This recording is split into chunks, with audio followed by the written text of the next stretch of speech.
आजसू जैसी पार्टी जो हमेशा माटी झारखंडियत की बात करती है, उसे अपने सीट शेयरिंग के लिए बराबर दिल्ली जाना पड़ता है और दिल्ली के आश्रय रहना पड़ता है कि हम कितने सीट पर लड़ेंगे चुनाव। आप आज क्लियर कर दीजिए कि आजसू इस चुनाव में कितने सीट पर चुनाव लड़ने जा रही है। देखो, इसका संबंध सीट के साथ ना करो। हम दिल्ली जिनके साथ जाते हैं या जिनके साथ बैठते हैं वो इस राज्य के लिए पॉजिटिव रहे हैं कि नहीं, ये पहले देखिए। मैं अगर भारतीय जनता पार्टी के साथ बैठता हूं तो भारतीय जनता पार्टी का इस राज्य में योगदान है, योगदान रहा है। अगर प्रदेश प्राप्त भी हुआ तो एक कमिटमेंट के आधार पर आदरणीय, आज भी मैं कहता हूं कि अटल जी के नेतृत्व में प्रदेश का हमने प्राप्त हुआ है। लेकिन हेमंत सोरेन जी कहते हैं कि 1,36,000 करोड़ रुपए बकाया रखा गया है और उसी से विकास बाधित है। मैं वहां से यहाँ आ रहा हूँ, मैं आ रहा हूँ वहाँ पर, लेकिन ये आपको मानना पड़ेगा, सीट शेयरिंग पर हम लोग बैठते हैं, दो पॉजिटिव पार्टी एक साथ बैठती है। लेकिन आप बोलो हेमंत जी को पहले या झारखंड मुक्ति मोर्चा को, तो पहला जवाब ये देना चाहिए कि कभी भी झारखंड आंदोलन का नेतृत्व करने वाला झारखंड मुक्ति मोर्चा कांग्रेस और राजद के साथ कैसे बैठता है, किस नियत के साथ बैठता है, किस वसूल के साथ बैठता है, ये हमको बता दीजिए।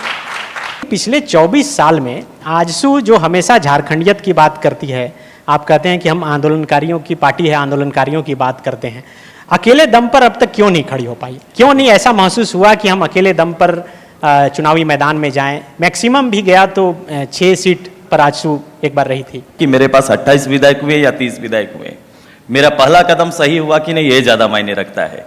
मैं एक निर्दलीय विधायक 25 साल की उम्र में मैं जीत के जाता हूँ। बिहार में लालू जी की सरकार होती है और उस लालू जी से मेरा पहला बात होता है, जहाँ मेरे साथ मेरे सहयोगी जिनको बुलाकर लालू जी मंत्रालय थोपते हैं, सुविधा थोपते हैं, सुदेश महतो का एक ही प्रश्न होता है कि मुझे अलग राज्य चाहिए, अलग राज्य की घोषणा करिए, मैं आपका साथ देने के लिए तैयार हूँ। मैं विपक्ष में रहना पसंद करता हूँ। मंत्रालय का त्याग पहला कदम से मैंने शुरुआत किया, यही है झारखंड। लेकिन ये सवाल तो अब उठेगा ना, चूंकि आप जेल भी गए इस राज्य की प्राप्ति के लिए, वहाँ से निकले, फिर भी या तो आप अपनी शक्तियों का सही आकलन करके मौन हो जाते हैं, या फिर आप मिस्टर कूल हैं, इस वजह से लड़ाई नहीं करते अपने सहयोगी के साथ। केंद्रीय मंत्रिमंडल में भी लोग कह रहे हैं कि आपको स्थान मिलना चाहिए था, वहाँ पे भी नहीं मिला। पिछली सरकार में भी क्या हुआ वो आपको पता है। कई बात ऐसी थी जो आप पिछली सरकार से अपना जो मत है वो साफ अलग था। भाई, झारखंड को समझने में देश को भी बहुत वक्त लगा था। हम बड़े साधारण परिवेश से जाने वाले लोग हैं।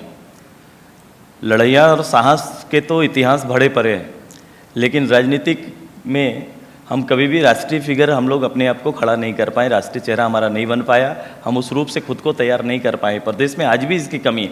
इसके कारण कभी कभी बड़े निर्णय में हम पीछे छूट जाते हैं।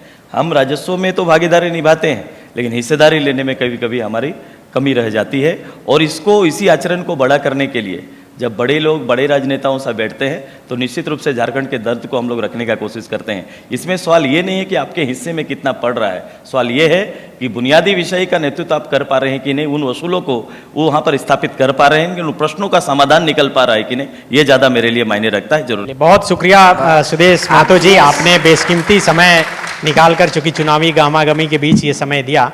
मैं चाहूँगा कि जाने से पहले कम से कम एक ब्रेकिंग तो देकर जाइए, कितने सीटों पर आप लोग लड़ रहे हैं? 81। बहुत thank you. thefollowup.in. Like, share, and subscribe.